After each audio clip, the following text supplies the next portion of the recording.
Fala pessoal, tudo bom? Alan aqui, dessa vez vindo com um vídeo sobre liderança algorítmica, livro escrito por Ben-Hur Correia e Pedro Pongilup.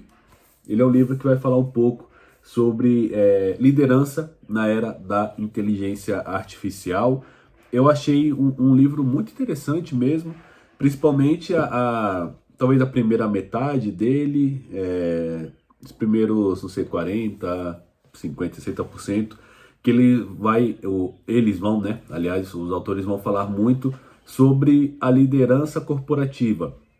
Então, no mundo onde hoje ser líder não tem mais a ver com a quantidade de pessoas que estão sob sua gestão, qual que é o seu lugar enquanto líder, né? Então, se você olha no passado, era muito comum a gente ter entrevistas de emprego, por exemplo, uma pessoa candidata a uma posição de liderança falar sobre a quantidade de pessoas que ele ou ela gerenciava, qual que era o tamanho da equipe, enfim, qual que era o impacto em quantidade de pessoas. E hoje, nesse cenário de inteligência artificial, a gente não está mais nesse lugar, né? Então, se hoje a liderança não tem a ver mais com aquela pessoa do perfil deixa que eu sei, eu tenho 200 anos de experiência no mercado, a minha intuição não falha, o que sobra para esse líder? E esse livro ele vai abordar isso, de novo, na primeira metade, eu acho que ele foca mais nisso, sobre como que, por meio da inteligência artificial, a gente deve começar a desbloquear outros tipos de habilidade.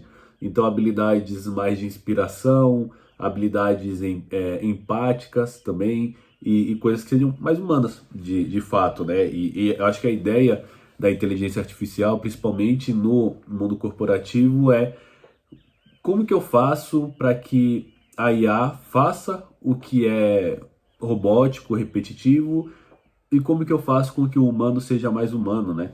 E eu acho que eles conseguem ter êxito nisso, porque a abordagem ela é bem simples assim, não simplória, mas simples no sentido de não é um livro técnico sobre inteligência artificial. Então, no comecinho eles vão explicar alguns conceitos, o que é machine learning, deep learning, vão falar um pouco sobre a história, entre aspas, assim, da inteligência artificial, história recente, algumas aplicações, e aí eles vão entrar nesse lugar de qual que é o papel do líder, né? Então, eu acho que os principais ensinamentos dessa parte desenvolva de fato as habilidades que são humanas, né? Então, seja mais empático, esteja mais próximo da sua equipe. Uma coisa que eu achei legal é que ele fala que o líder ele passa a existir mais como um arquiteto agora, e não como um oráculo, né? Então, de novo, antigamente o líder ele era aquele cara que sabe tudo. Então você vai lá nele e ele tem todas as respostas. Hoje não mais. Quem tem todas as respostas provavelmente é a inteligência artificial. Então um prompt simples ali no chat GPT da vida tem resposta para absolutamente todo o conhecimento que a humanidade detém. Então esse líder ele vai ser o quê? Ele vai ser esse arquiteto. Ele que vai ajudar a moldar a atuação ali da área da empresa, ele vai dar o direcional, ele vai dar a visão do que deve ser feito. Um outro ponto importante, a gente vai passar a ter líderes que não são líderes de pessoas, né, mas líderes de agentes, líderes de algoritmos.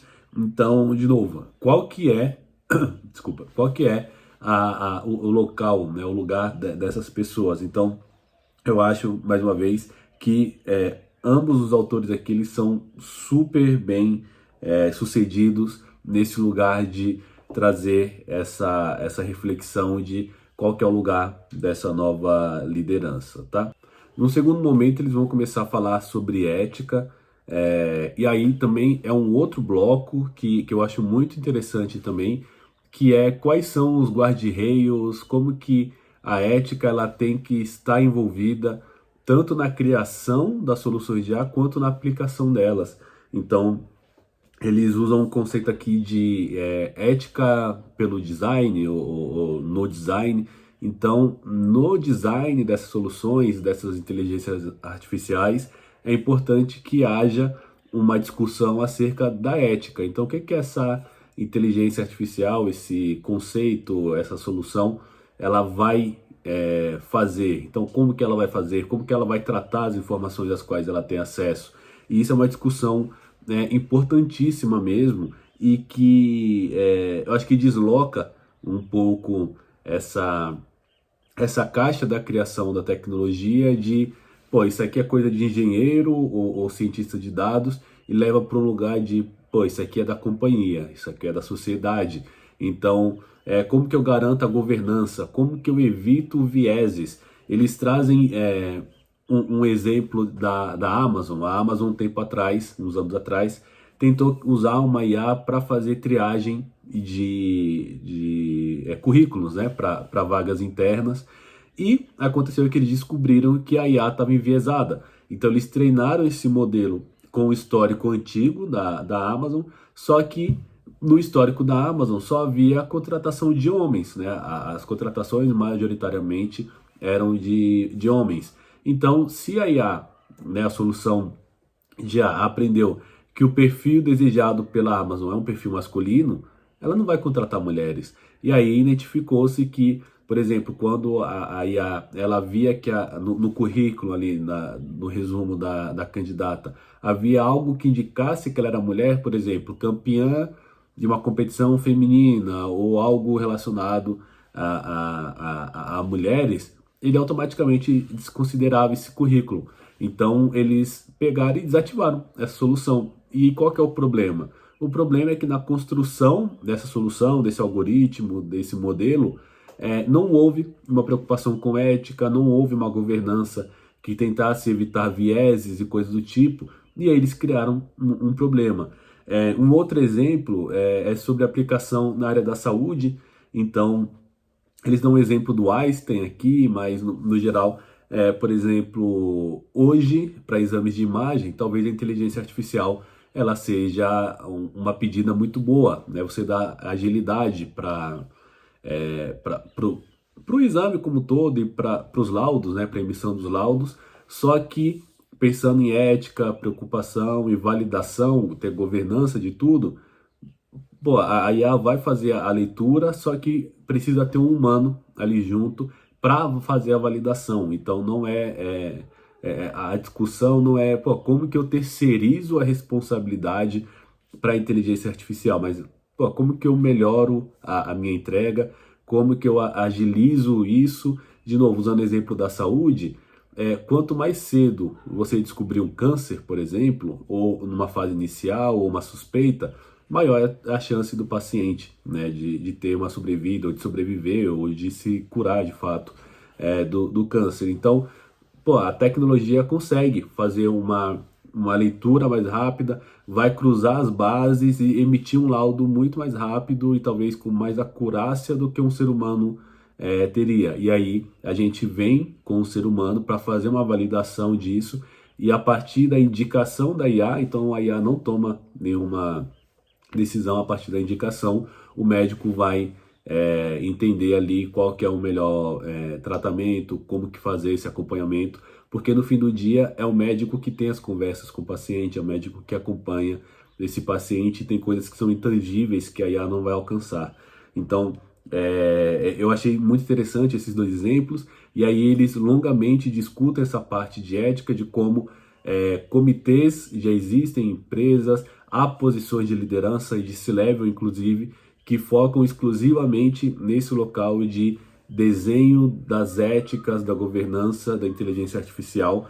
E aí, a última parte, eu acho que aqui é menos corporativa, ela vai muito para um lugar de globalização, né? Então, vai falar sobre as disputas entre China e Estados Unidos acerca de liderança, quem é que está puxando a IA para frente, também como isso meio que está virando uma espécie de guerra fria entre China e Estados Unidos, principalmente. Vai falar como a União Europeia ela tem feito um papel meio que de regulador global, né? Então a União Europeia hoje ela não tem um papel de protagonista na criação de IA. As principais empresas, os principais modelos não saem de lá, mas eles têm se posicionado como meio que o regulador global. Então as principais diretrizes de governança, de ética, de cuidado com os dados das pessoas saem de lá. Então eles tratam ali o último terço do livro, eles abordam todas essas questões. Eles vão falar também sobre a importância dos equipamentos, dos componentes, na verdade. Então eles vão dar o exemplo de Taiwan. Taiwan hoje é o principal fornecedor de alguns tipos de chip, e que se Taiwan, na verdade é uma empresa, é um monopólio praticamente, que existe lá. Se essa empresa para, o planeta para, depois de algumas semanas, porque você não vai ter mais componente para fazer carro, para fazer computador, para construir os data centers. Então, por trás de tudo isso, a IA trouxe agilidade, tem trazido algumas coisas muito interessantes, mas ela também está trazendo ou reforçando algumas disputas de poder, de protagonismo, e isso, ao mesmo tempo que impulsiona o desenvolvimento, também pode ser um problema em questão de deslocamentos de poder, de nivelação, e até de repente, de aumento da desigualdade, tá bom? Mas, de qualquer forma, eu acho que vale demais a leitura desse livro, Liderança Algorítmica. É uma leitura rápida, eu li em poucos dias isso aqui, então você consegue sentar e rapidamente você percorre várias páginas. Eu acho que ela é direcionada para pessoas que não são de tech, tá? Então, se você é um engenheiro de software, você mexe com dados, esse livro não é para você nesse lugar técnico. Mas se você ou almeja ser um líder nesse mundo de IA, eu acho sim que essa é uma leitura extremamente válida. Ela vai te dar contexto sobre inteligência artificial, vai te dar direcionais de como você ser um bom líder nesse mundo agora dominado pela inteligência artificial, e também vai trazer ali um panorama global de como a inteligência artificial tem moldado as relações políticas, geopolíticas e até fabris, né, em questão de construção. Fechou? Então é isso. Não se esqueçam de se inscrever no canal, deixe seu joinha, me fala se você já leu esse livro, se não, me conta o que você está lendo sobre inteligência artificial. Fechou? Valeu, pessoal. Tchau.